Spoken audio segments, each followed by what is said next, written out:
Hey everyone, Nina here from Abundant Investors.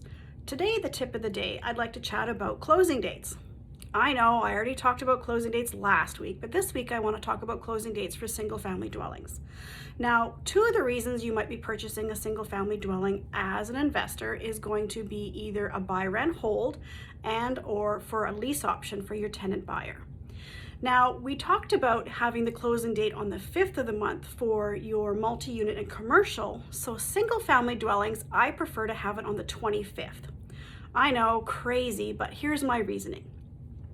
So what you do is you take possession on the 25th, and so your tenant probably will have to move out of their current residence on the 1st. So what that does is that gives you and your tenant between 5 and 6 days to move into your property, clean out the other property, and have a much more smoother transition, which allows less stress for everybody involved. Again, I don't set it up for my tenant or tenant buyer to move in the day of possession because things sometimes go a little sideways. We had an incident years ago before I did the 25th because we were aiming for the 1st. Didn't go so good.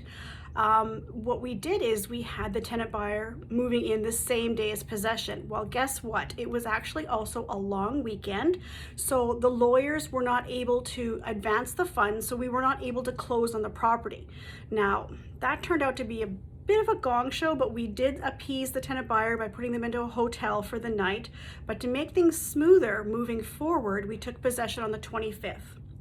Then we took the 25th to go over the property, review it, make sure everything was as it should have been, and then we give notice to our tenant buyers or our tenants that they can move in a few days early. Now, I don't tell them they're going to be moving in early. We make it a point that they're going to be moving in sometime around the 30th, and then you call them up and say, hey, guess what? We've decided that you can move in early because you've already hooked up the utilities and everything in your name.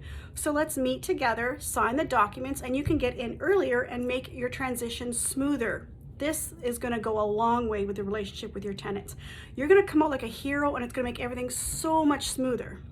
So now you're saying, Nina, I don't want the payments coming out on the 25th of the month. That just seems a little off.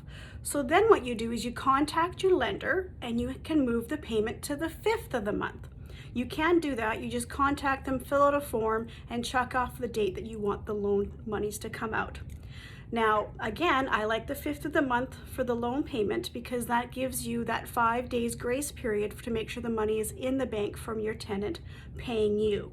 So I hope you found this tip useful, and I hope you guys have an amazing and abundant day.